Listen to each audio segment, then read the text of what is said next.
princípio do século 1201, o Rio de Janeiro viveu supostamente uma onda de terror causada pelo rapto de crianças recém-nascidas da Santa Casa de Misericórdia. Uma mulher que havia exercido a profissão de prostituta durante 20 anos na cidade era acusada. Nos registros policiais, afirma-se que ela apareceu como Bárbara Onça e Bárbara dos Prazeres.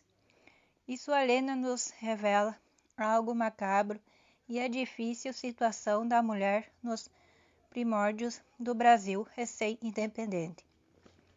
Maria Bárbara dos Prazeres nasceu em Portugal por volta de 1761. Em 1779, em busca de melhores condições de vida, Bárbara e seu marido, de nome desconhecido, chegaram ao Rio de Janeiro, então capital do Brasil, quando ela tinha 18 anos. Apesar de ser uma mulher casada, Bárbara acabou se apaixonando por um mulato livre, de nome desconhecido, e arranjou a morte do marido. A paixão, no entanto, durou pouco. Ela desencantou-se com o amante, que teve a mesma sorte que seu marido. Foi morto durante uma discussão a punhaladas. Bárbara supostamente estaria cansada de suas traições e ter de sustentá-lo. Aos 20 anos, bonita e sem dinheiro, Bárbara entregou-se à prostituição, pois as mulheres na época não tinham oportunidades de emprego. Durante os 20 anos seguintes, exerceu a profissão no Rio de Janeiro. Foi quando ganhou o apelido de Dos Prazeres. Não apenas pela qualidade de seus serviços, que eram vendidos a 2,20, mas por causa de uma imagem de Nossa Senhora dos Prazeres, que ficava bem debaixo do arco do Teles, e que ela adotou como sua protetora. Supostamente, ela atenderia homens de classe média e alta. Conta a lenda que, além de adúltera e prostituta, Bárbara teria matado sua própria irmã, envenenada, mas não sabemos se isso aconteceu em Portugal ou no Brasil, ou se é verdade. Ela até mesmo chegou a trabalhar como cantoneira na província da Cisplatina, atual Uruguai.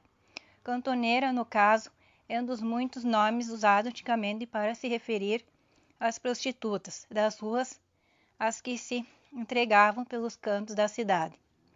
Provavelmente, ela, assim como outras prostitutas do Rio de Janeiro, seguiu os soldados brasileiros, que lutariam na Guerra da Cisplatina, ocorrida entre os anos de 1825 e 1828, pelo controle de território uruguaiano. Durante sua estadia no país, Bárbara contraiu varíola.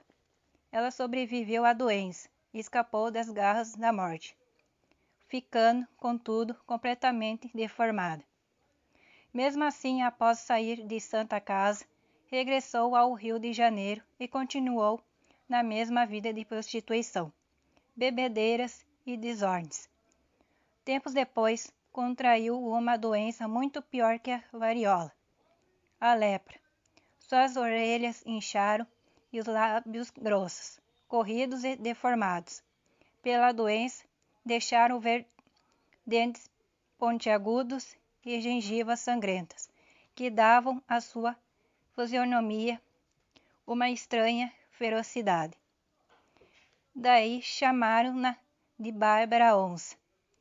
Assim, Bárbara perdeu toda a sua clientela e transformou-se em mendiga, e acabou indo parar no Arco do Teles, no centro do Rio de Janeiro. Na época, o Arco do Teles, no centro do Rio de Janeiro, o arco, ao contrário dos dias de hoje, era um monte de escombros que sobrou de um incêndio que deitou abaixo o prédio, localizado acima. Era um local onde prostitutas, mendigos e doentes se reuniam. Ironicamente, Bárbara recebeu o pior castigo por seus crimes. Perdeu sua beleza, ou seja, sua fonte de renda. Mas ela não estava conformada e desesperada por dinheiro, e havia, para recuperar sua aparência de autoria, teria recorrido a rituais macabros para alcançar tal fim. Para curar-se, Bárbara procurou ajuda entre ciganos e negros, no Morro do Nheco, o atual Morro do Pinto. Ela a princípio apanhara-se em sangue borbulhante de cães, gatos, cabritos e outros animais degolados. Ingeria carne de cobras, sapos, lagartixas. Os feiticeiros ainda teriam a instruído a chicotear-se com feixes e erva das 7 sangrias. Só encontravam nos mangais. Mas como não obteve resultado, Bárbara decidiu então adotar outro tratamento. Aconselhada por feiticeiros ciganos e mestres do voodoo afro, devia-lhe a convicção que curaria sua lepra mediante o uso do sangue de recém-nascido.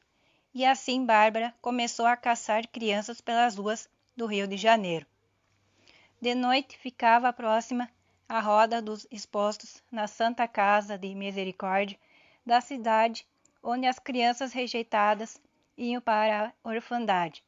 Na calada da noite, era ouvir um choro de bebê ou ruído da roda, e Bárbara, o mais ágil possível, corria para sua presa, antes que alguma freira pudesse pegar a criança e levá-la para o interior do convento, e em direção ao mangue, e lá amaldiçoava, e recém-nascido, e o pendurava numa árvore com as mãos amarradas para trás, e lhes cortava o pescoço, e banhava em seu sangue.